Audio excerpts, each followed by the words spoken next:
Hello everyone. So in the last video we saw that IEEE introduced this security in wireless LANs for the first time in IEEE 802.11b standard, and that security level was called as WEP. But at the end of that video we saw that WEP had too many vulnerabilities or too many flaws that it can continue. So IEEE came up with the new level of security that is now called as Wi-Fi protected access, abbreviated as WPA. Apart from that, at the end of this video, we will also see the general threats that we see in the wireless LANs and how many of them can be avoided by the WPA. So let's start with the WPA first. WPA is nothing but Wi-Fi protected access.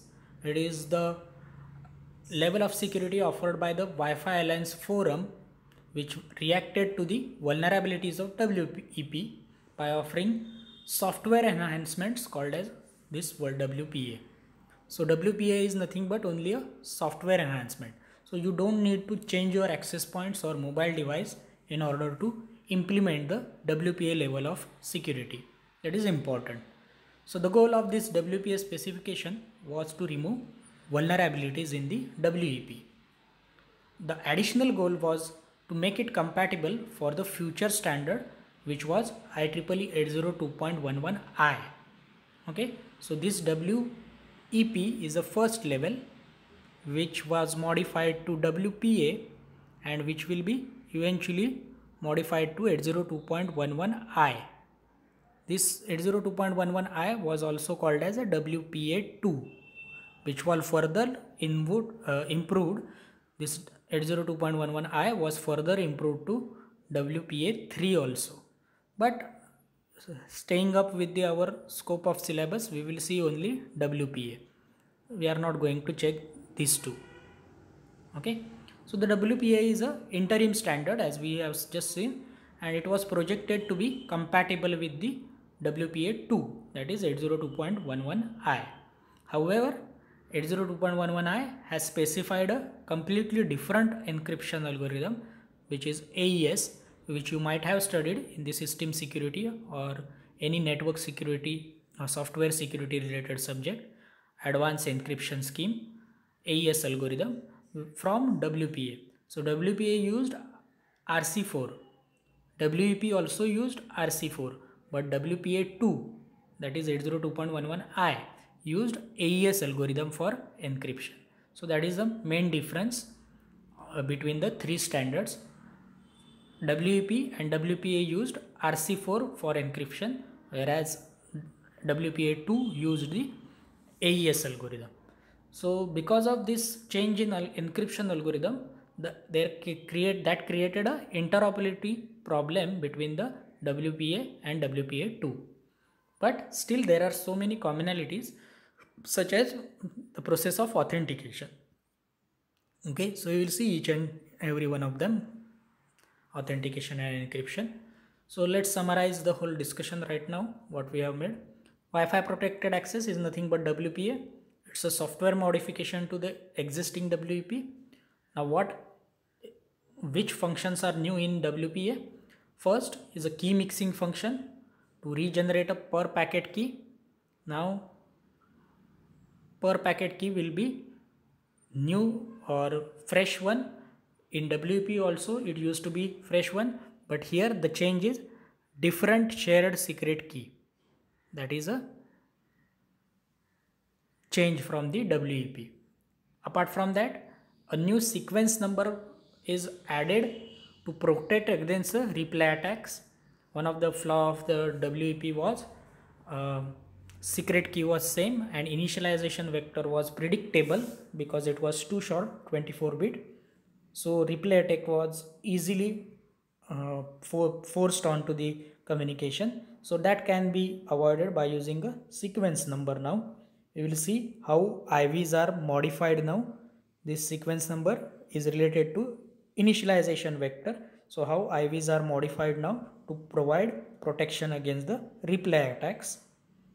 Then another new thing that is introduced in WPA is, instead of CRC, now we are using 64-bit MIC, that is message integrity check or message integrity code for maintaining the integrity of a data over the fly, that is over the network. So no CRC, instead of CRC we now have MIC, that is the change, and we are using the same RC4 encryption which was used in the WEP. Now apart from that, let's briefly look at what is the change in WPA2, that is 802.11i. Now it requires hardware replacement, that means your access point has to be changed. If it is already using WEP and WPA, in order to move to WPA2 you have to change your hardware. Then it is using new protocol called as a CCMP, that is counter mode with cipher block chaining message and authentication code protocol. Okay, so for WPA we are using TKIP, for WPA2 we are using CCMP. Okay, so TKIP is a temporal key integration protocol, or TKIP is associated with WPA. This is a industrial name, WPA is, that is a technical name, and robust security network, that is RSN or AES, that is advanced encryption scheme, or CCMP is associated with the WPA2. Again, WPA2 is a industrial name for the entire technical mechanism. Okay, so that is the brief introduction to the modified security levels. So let's look at the WPA in detail now. So WPA wraps now same RC4 encryption in new 4 components. Now let's see which are the new 4 components. Now first component is the initialization vector. Now it is now extended, which is required to prevent the replay attacks. So new sequencing rules are employed. Okay, so initialization vector, although it is changing from time to time, there are certain rules now in order to prevent a replay attack. Okay, so remember this thing, IV, even though they are now changing from time to time just like WEP, but now they will be following certain rules while changing their value. Okay, then second new component in RC4 is a MIC. Instead of CRC, now there is a MIC, which is also called as a Michael, or it is used for countermeasures of forgeries. So nobody should be able to modify your data while it is getting transmitted, and even if it is getting modified, then how you can prevent the communication in such cases, that is also done by the WPA. Then third component is key derivation, that is different keys are used to defeat man in the middle attack. In total 3 different keys are used. One is called as a master key, second is called as an intermediate key, and third is called as a key encryption key. We will see the details of each one of them later on. So to avoid man in the middle attack, which can interrupt your communication and modify also, just like phishing or having a rogue access point, to prevent that, different keys are used to defeat that type of attack. And finally, TKIP protocol, that is temporal key integrity protocol, which is used to generate per packet keys, which are much stronger than the per packet keys used for the WEP. Okay, so let's look at each component one by one. First one is a TKIP, which is the heart of a WPA. Now in WEP, one of the main flaw of a WEP was the shared secret keys were same for each packet for a given user. Although the encryption key was different for each packet, the secret key was same for each packet for a given user. Now shared secret keys are vulnerable to the passage of time. So if we use the same key for long duration, they become easier for prediction. That means if any intruder is continuously listening to your communication, then after a certain amount of time, it will be able to identify what type of secret key you have shared with the access point. How to avoid this? To avoid this, TKIP introduces a temporal key which will be changed after certain period of time. Okay, so temporal integrity takes care of this problem by retaining the key only for a specific amount of time, that is for a short lifetime. So how much time? The longest time for which same key will be used will be only for a session. Okay, so entire communication will be divided into separate sessions, and for each session the key will be different, shared secret key will be different. The session is the longest period of time for which shared secret key will be same. Okay, and the shortest period of time for which shared secret key will be same is single packet duration. That means for each packet shared secret key will be different. Okay, so that is the longest and shortest duration. Now the pair of temporal keys are used in each direction, that is one for encryption. A pair means a one for encryption and one for data integrity. Encryption is done using 128-bit key, whereas integrity, that is MIC, will be done using 64-bit key. So both keys will be used by station as well as access point. So that is the meaning of each direction. Okay, so TKIP uses these modifications to prevent any type of replay attack or man in the middle attack. Okay, so let's continue with TKIP. Now, as we know, there are four type of keys which are used for RC4. RC4 uses 4 sets of keys. Now, 2-bit WP key ID is used to identify the 4 temporal keys. Now, these 4 temporal keys will be identified by the WP key ID. Now, under TKIP, WPA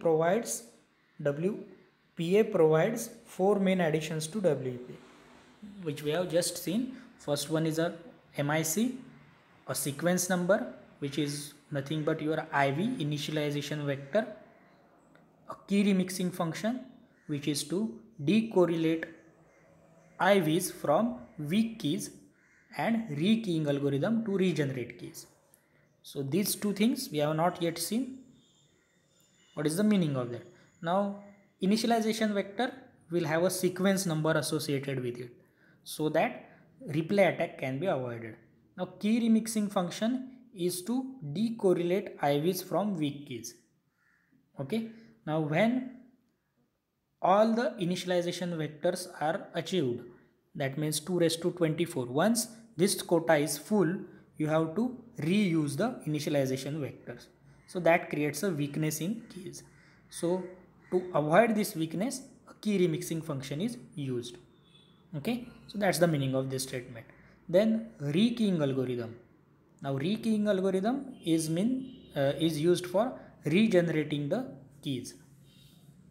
That means while authentication for a session or for a packet and encryption for a session or a packet, you have to regenerate the keys so that attackers will not be able to predict or detect your nature of keys over a long period of time.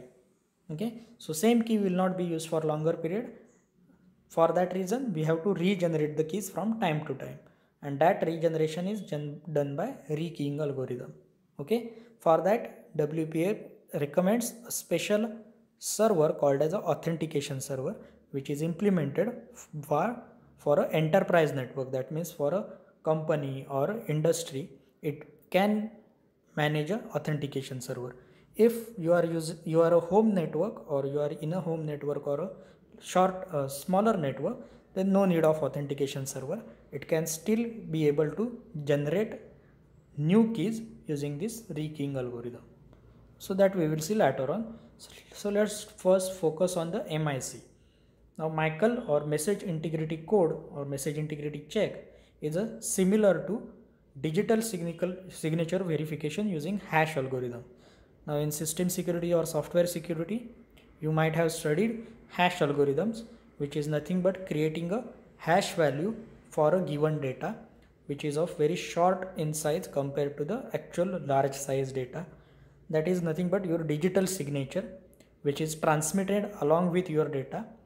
If that signature is verified by the receiver, then your data is accepted, otherwise it is not accepted. So same concept is used in case of mic. So this concept is much stronger than the CRC which was used in the ICV of the WEP.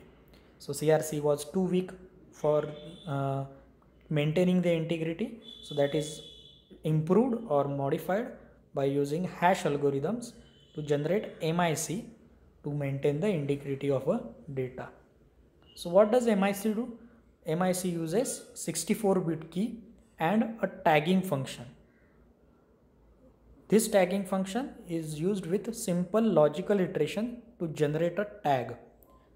Okay, so for each data transmission, a separate tag will be generated, and this tag along with the 64-bit key will be transmitted as a hash algorithm or hashing key. So this tag is sent like a digital signature along with the message. That's what I just said. The recipient calculates the tag locally from the message part. Okay, so receiver will extract the tag from the message part. If the received part and calculated tag, they both match, receiver also calculates the tag locally and also extracts the tag from the message part. Then if both the tags are matched, then message is considered to be authentic. If they do not match, then there is a attack or there is an intruder which has already modified your transmitted data. Okay, that is the conclusion. So in case of if someone manages to modify the data during the transmission, what will Mike or Michael do? In case of attempts to break the key of Michael, a station in wireless LAN network on detecting two failed forgery attacks. Okay, if someone is, so let's say this is, let's take an example. So let's say this is a transmitter, this is a receiver, message is transmitted. Somebody in between captures your packet and tries to modify the data, but it fails. So this does not go unnoticed by the transmitter. So in case of detecting two failed forgery attacks, what MIC do, or message integrity code protocol, or this TKIP, not MIC, TKIP does is that it deassociates from the network. So whatever network this transmitter is connected, that is disconnected from that network. Then after that it deletes all the keys and stays out of the network for some time before associating again. So this is done to avoid this intruder from identifying or being successful in modifying your data. If we don't do anything, it will keep listening to your communication and eventually it will find out what is the key used for communication. So to avoid this long duration, it disassociates and deletes the keys. New keys will be generated and used for the communication. This greatly limits the forgery attacks, but this cannot defend against replay attacks. So to avoid the replay attacks, a new IV sequence discipline is introduced as a measure against such replay attacks. So what is IV sequence discipline or IV sequence enforcement? Now this is for avoiding the replay attacks. Okay, now what is IV sequence reinforcement or enforcement? A TKIP reuses a initialization vector from WEP now as a sequence number by initializing them at a sender and receiver with every fresh key. So pre-shared key is now fresh at a transmitter and receiver. Okay, now after initializing the IV, what was the weakness in IV? The same sequence numbers are not used once a sequence space has been exhausted. What was the weakness of IV? Once 2^24 initialization vectors are used, you will use same IV again and again. So that is how avoided. That is avoided by attaching a sequence number to IV. So what is the sequence number in this case? Let's see that. The receiver simply monitors the sequence numbers of all the IVs.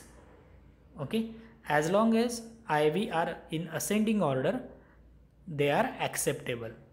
Once IV a received IV has a duplicate sequence number or has a sequence number lower than the earlier one, it is assumed that replay attack is happened during the transmission. Okay, so what's now the change from the WEP? IV will keep on changing, but now IV is along with the sequence number. Sequence number should keep on increasing. Sequence number should keep on increasing. If during a communication sequence number is decreased for either once or more than once, then it is assumed that there is a replay attack. So when that happens, new keys will be generated. So this is how replay attack will be avoided. The next process is a mixing of keys. Okay, now what is the reason we are mixing the keys? Now this is to provide any type of spoofing or man in the middle attack. So let's see what is key mixing. The key mixing function provides means to generate a intermediate key which will be unique in nature for each station, and that is generated by the means of station's MAC address, that is your physical address, and temporal key. Okay, so this intermediate key has a lifetime equal to the temporal key. Now what is the use of this intermediate key?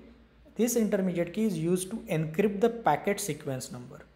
Okay, so the sequence number of a packet is now also encrypted. So any intruder will not know at what point currently the transmission is going on, whether it is just beginning of the transmission or whether it is the end of a transmission. That is also now encrypted because sequence number is also now encrypted, and this sequence number is encrypted by the intermediate key.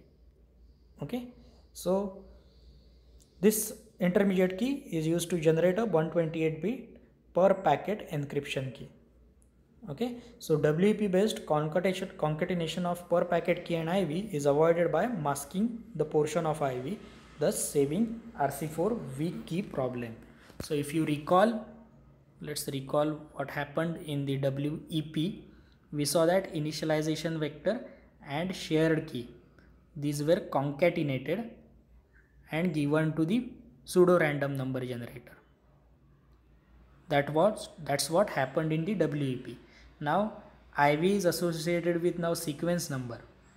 Now this IV and sequence number is now encrypted by intermediate key, that is IK, so that seed value is now also encrypted. Okay, and weak RC4 key will not be generated. Okay, now every key sequence will be a strong one, and that's why key mixing is done. Okay, now the next step, rekeying. Okay, now rekeying is used for again preventing spoofing, man in the middle attack or impersonation attacks. Rekeying is included to avoid the problem of rollover of sequence numbers in Michael. That means once 2 raised to 24 keys are exhausted, that is IVs are exhausted, then you will use same IVs again and again. So this means same sequence numbers may be used also again and again. So how to avoid that? So new temporal keys must be generated before the sequence rolls over. Okay, so before we get exhausted of all the available sequence number, we should generate the new temporal keys. That is nothing but rekeying algorithm. Now this is accomplished by allowing the access point and station to exchange key generation information. So when we are about to get exhausted of the available keys, station and access point exchange key generation information, and this key generation information is protected by key encryption keys. Okay, so this communication which was absent in case of WEP. In WEP, how access point and station used to communicate about shared key, that was not defined. Access point and station exchange the shared key. How they are sharing it, that was not defined. So it could have been easily attacked. Now these shared keys are encrypted by key encryption keys. So in total what we have: intermediate keys, key encryption keys.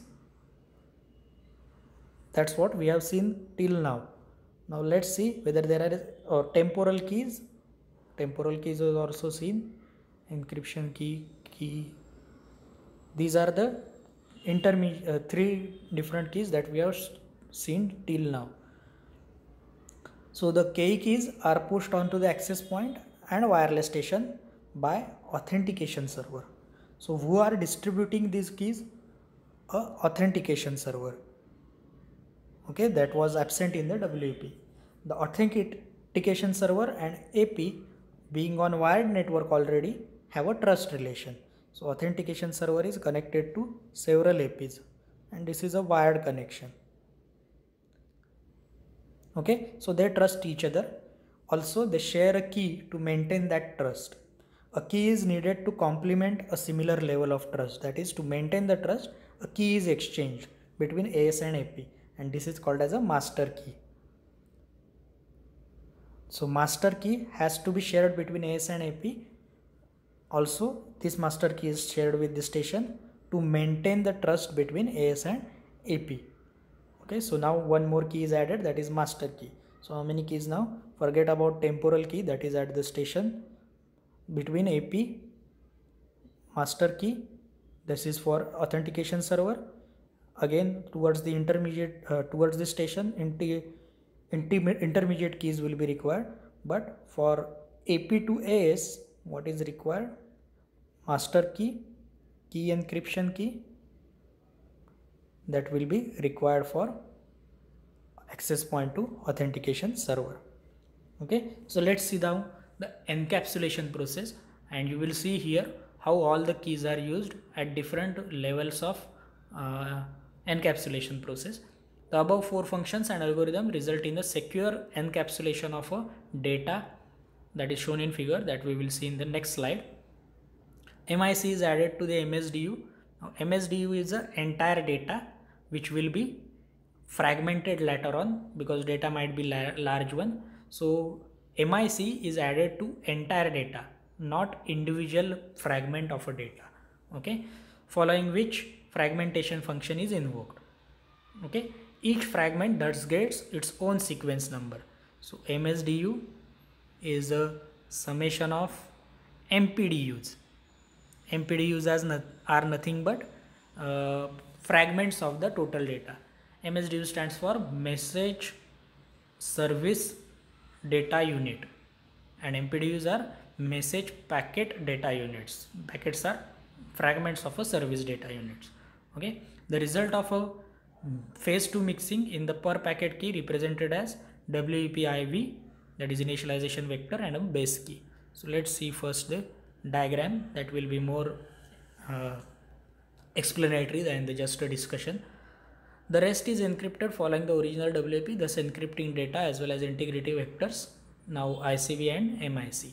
Okay, now let's see the first phase. What happens? Key mixing. A temporal key for a session and transmit address is given to key mixing. So it generates a key that is called as a TTAK, that is temporal transmit address and key. Now this will be refreshed every time there is a change of a session, or every time there is a change of a packet. Okay, now this key is given to the second phase. Now what is second phase doing? Again, key mixing it is doing. This is to avoid all types of replay, man in the middle, and phishing attack. Now before going to second phase of mixing, let's see what happens at the other end. At the other end of the transmitter, whatever data, plain text that we have to transmit, that is added with source address and destination address, and this is considered as a total service data unit. Okay, so actual data is consisting of plain text plus source and destination addresses. To this, MIC key, that is hashing keys or hashing algorithms, are added. So your total data is now added with a integrity check. So plain text MSDU plus MIC is now divided into fragments. So it becomes a MPDUs. Now For each fragment, a sequence number is allocated. This is to avoid replay attack. Now each packet with a different sequence number is given a TTAK key. That happens in the phase 2 key mixing. So fresh keys plus sequence number. Now that tries to avoid most of the attacks that are observed in the WLAN, and such number of keys, that is temporal key, sequence number and actual data, is given for the encapsulation process. So what happens? Now WEP seeds, that is used for pseudo random number generator, that is for key sequence, generation of key sequence, is obtained from this one. So seed is obtained for generating key sequence number. Okay, now it is XORed with the plain text MPDUs, just like in the WEP. Okay, now these plain text MPDUs are nothing but fragments of actual data. Now fragments of actual data are having the integrity check value also. So key sequence number plus plain text, that will give you the ciphertext, that is ciphertext MPDU. Now important thing is a change in the key sequence number. The key sequence number is generated on the basis of two level key mixing. In the first level, fresh keys for keeping initialization vector fresh, and in the second phase, sequence number to avoid replay attacks, and that is used for PRNG, that is pseudo random number generator, to generate a sequence number, that is key sequence number, and that is XORed with the plain text to generate a ciphertext. Okay, now exactly reverse process will happen at the decapsulation or decryption phase, and original plain text can be recovered. The second component, now this is regarding encryption. So let's see how the authentication happens.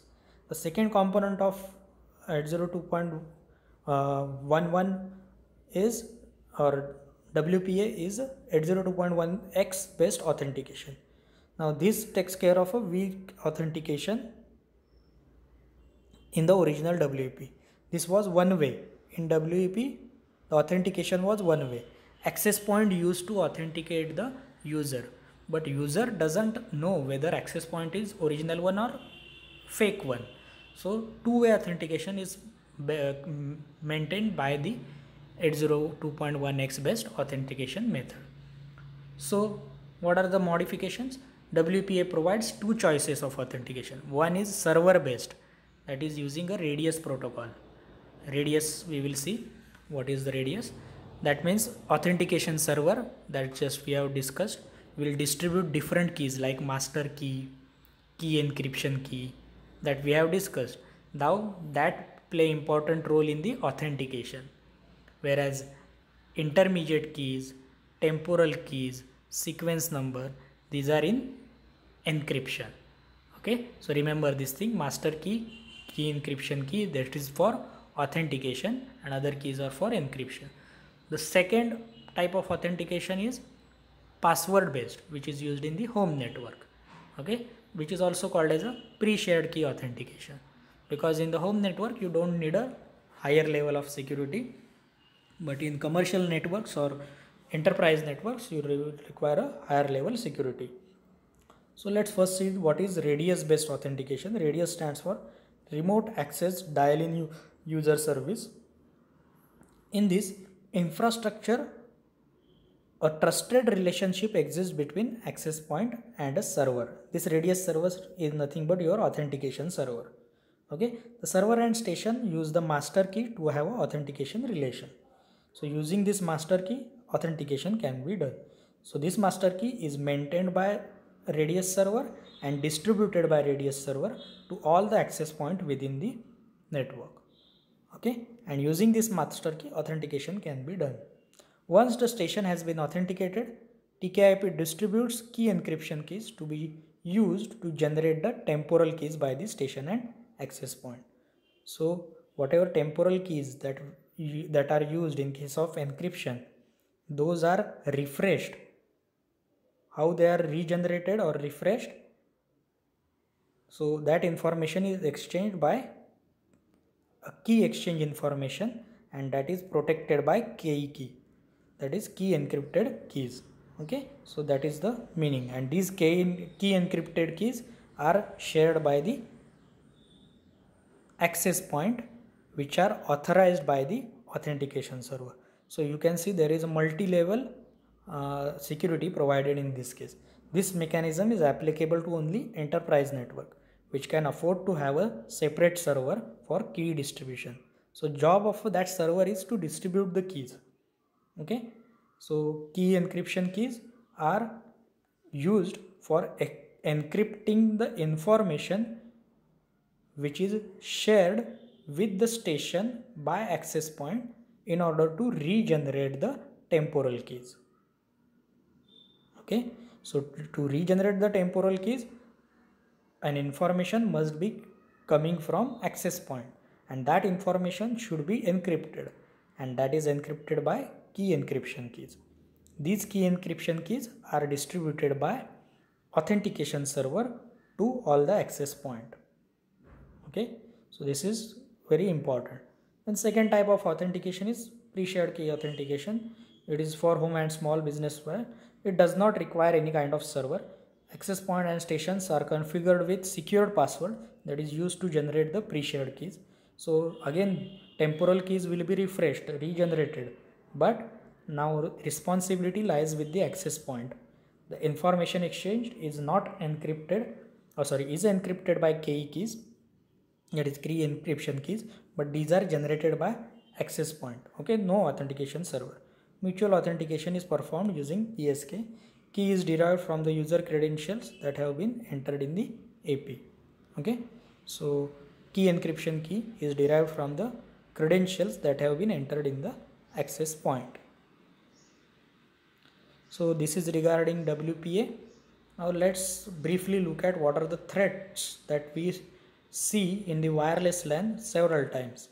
We have seen WEP, we have seen the flaws of WEP. In the WPA we are trying to overcome those flaws. We have seen several types of attacks that can be encountered. So which of those attacks can be seen in wireless LAN, and which are the other attacks that can be seen, and how many of them can be avoided by the WPA. So first is a accidental association. That means if two networks overlap with each other, that can happen in case of wireless network.